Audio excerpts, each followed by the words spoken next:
So Central Valley Ag works with a lot of cattle producers here in eastern Nebraska, and as that field sales agronomist or that feed specialist is visiting with a producer, they might have a conversation about expansion. And one of the things we like to talk to people about when they're thinking about expanding is we'll work with our partner Settje Engineering, and they can kind of walk you through that process. I'm Tim Mundorf, Nutrient Management Lead for Central Valley Ag, and I'm here with Nick Green, who's with Settje Engineering, to talk a little bit about expanding cattle operations or expanding a hog operation. Nick, as we think about doing an expansion with one of our producers, what kind of things should that producer think about as he's looking at working with Settje and building something in the future? Yeah, Tim, ideally we like to be a part of the process from the very beginning. We can help the producer walk through and navigate some of the difficult issues of getting permitting, either at the county level or the state level, as well as understanding the specific needs of that producer. Every feed yard's different, every hog building's different, every cattle confinement is different, and we don't have the answer of this is what the best facility is. It's more of what's the best facility for you, and we've really refined how to understand the individual needs of that producer, and how we can design a facility specifically for them.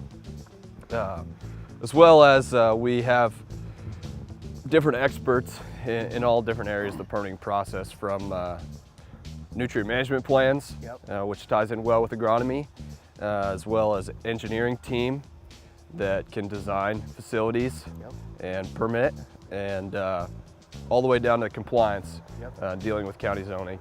Is that comprehensive nutrient management plan to manage the manure, is that part of most all permits when it's going with either cattle or hogs? Yes, just about every facility needs a nutrient management plan, and it works well for the producer as well, understanding the value of that manure and what can be done with it. It does have a lot of agronomic value. We've talked about that in several of our video sessions.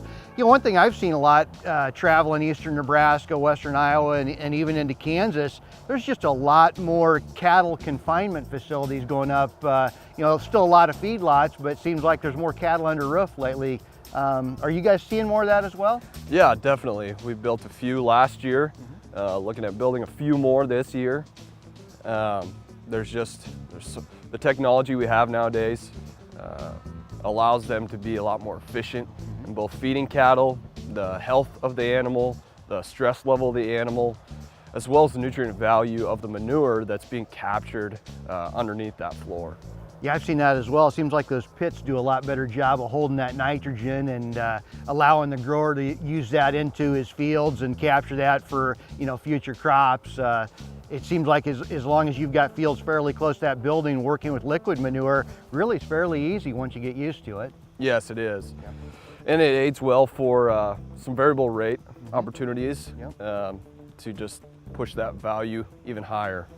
When you talk about the efficiency of the cattle, are the cattle just under a little less stress when they're under that roof, and both cold weather and getting the sun off them as well, isn't it? Yes, definitely. The ventilation's great in those buildings. We've got some great technology in flooring applications that have resulted in less hoof problems. You know, that was an issue in barns in the past, and that's all but gone now. They're actually beating a lot of the open lots in the hoof area. So Nick, it seems like for producers here in eastern Nebraska, there's a lot of livestock opportunities, not just cattle, but also maybe some hog barn opportunities for different companies looking to do expansions.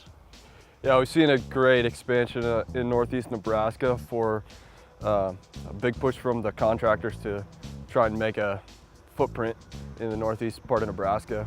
And we've actually built a number of relationships with those contractors to kind of grease the skids for growers that are potentially looking at expanding or adding that diversification to their operation. So maybe with that younger guy who's looking at coming back to the family farm, that might be a great opportunity for him to supplement some of the income off the normal production corn and soybeans with some livestock dollars as well. It's a great secondary income, as well as the incredible nutrient value that you get out of it to add to a farming operation.